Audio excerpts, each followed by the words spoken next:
Out. When I was 12, my parents moved us into a small house at the end of Hollow Creek Road.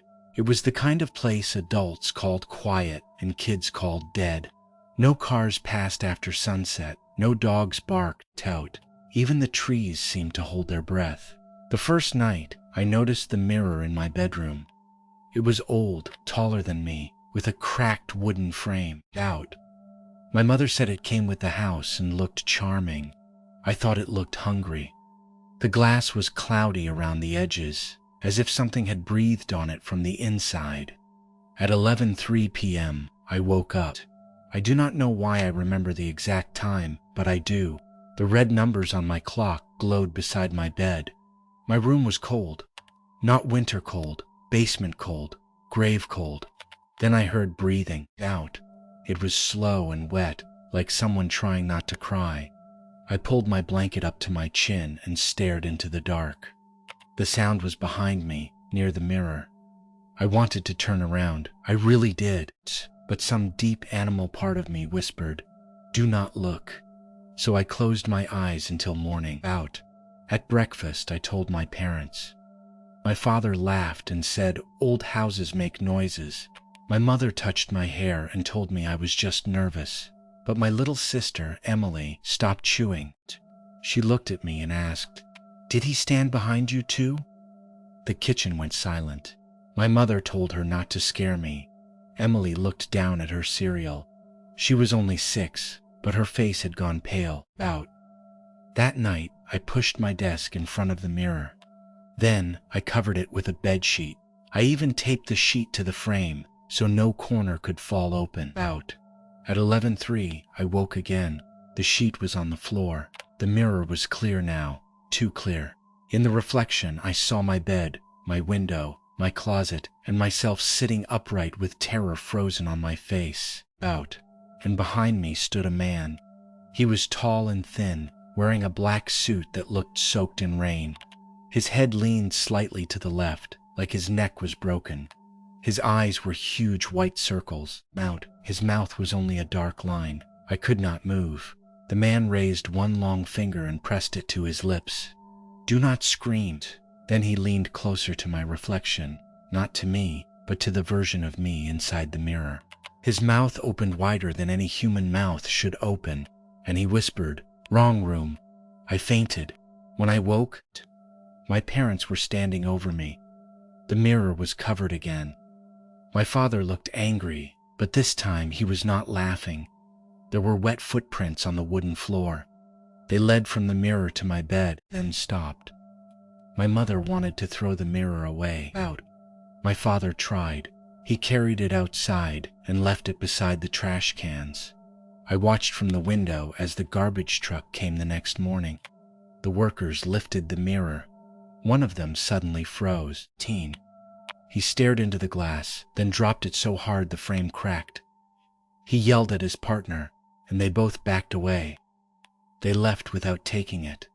That evening, the mirror was back in my room. Out. No one had carried it inside. My parents did not speak for a long time. Then my father said we were leaving for a motel. He told us to pack only what we needed. Out. While my mother helped Emily, I went to my room for my backpack. The mirror was uncovered. The man was standing inside it. But this time he was not behind my reflection. He was alone in the glass, staring out at me. His white eyes trembled like candle flames. Then he smiled. It was not a happy smile. It was the smile of someone who had waited a long time. He lifted his hand and tapped the glass from the inside. Tap, tap, tap. Behind me, in the real room, something tapped back.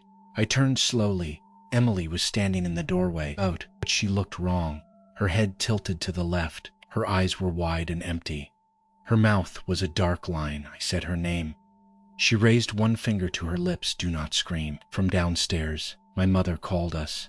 The sound broke whatever spell held me. I grabbed Emily by the shoulders. She blinked once, then gasped like she had been underwater.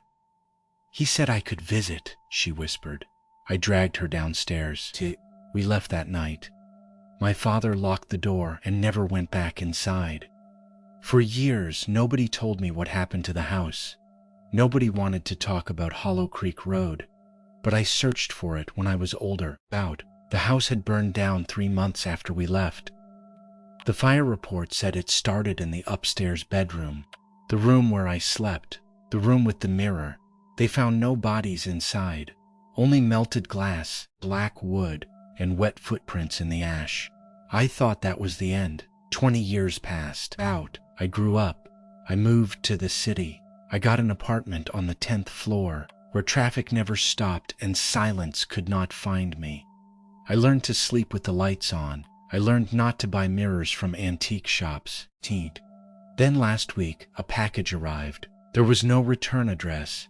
Inside was a small hand mirror, wrapped in newspaper yellowed with age. The handle was cracked black wood. The glass was cloudy around the edges. My hands went cold before I even touched it. I wanted to throw it away. I wanted to smash it. But then I saw something written on the newspaper in faded pencil. Wrong room. That night, I placed the hand mirror in a box, taped it shut, and left it in the hallway trash chute. I listened as it fell 10 floors into the dumpster below. At 11:03 p.m., I woke up. My room was cold. Not winter cold, basement cold, grave cold. Then I heard breathing, slow, wet, patient. I did not have a mirror in my bedroom. At least, I thought I did not, but across from my bed, my black TV screen reflected the room. I saw my bed, my window, my closet, myself sitting upright with terror frozen on my face, and behind me stood Emily. She was still 6 years old. Her head leaned slightly to the left. Her eyes were huge white circles. She pressed one finger to her lips. Then, from inside the dark screen, the man in the black suit leaned over her shoulder. He looked at me and whispered, "Right room." The TV turned on by itself. For 1 second, the screen showed the bedroom from Hollow Creek Road, the burned walls, the black floor, the old mirror standing untouched in the ashes. In the reflection, hundreds of pale faces crowded behind the glass. They were all staring at me. Then the man smiled wider and reached through the screen. I am recording this now because I do not think I have much time. Every reflective surface in my apartment has gone dark. My phone screen, my windows, the glass on picture frames, even the water in my sink, and, in all of them, he is closer. If you find a mirror with cloudy edges and a cracked black frame, do not look into it after 11:03. Do not cover it. Do not throw it away. And if someone behind you raises a finger to their lips, please do not scream.